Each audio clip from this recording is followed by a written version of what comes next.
Hey everyone, welcome back. Your go-to source for the latest tech news and updates.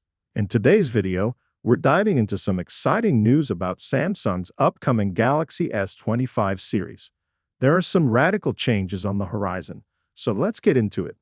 Samsung is shaking things up with the Galaxy S25 series.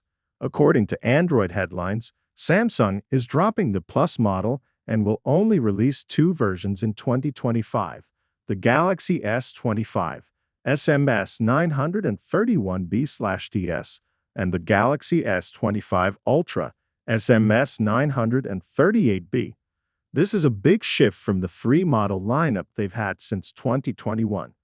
Why the change, you ask? It seems that the Plus versions haven't been selling as well as the other models. Samsung is streamlining their flagship lineup to focus on what consumers really want. Let's talk about the processors. The Galaxy S25 will feature a MediaTek processor, while the Galaxy S25 Ultra will be powered by Qualcomm.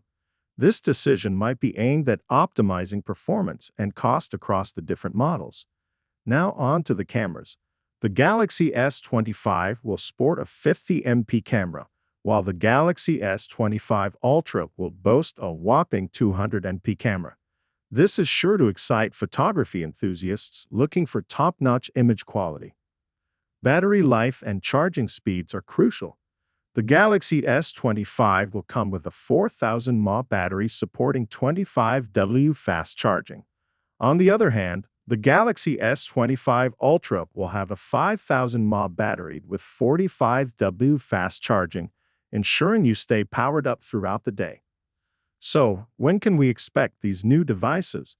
The Galaxy S25 series is set to launch in early 2025.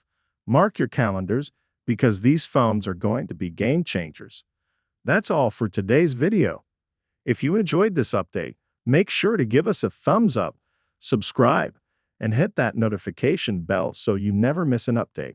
Let us know in the comments which Galaxy S25 model you're most excited about. Thanks for watching, and we'll see you in the next video.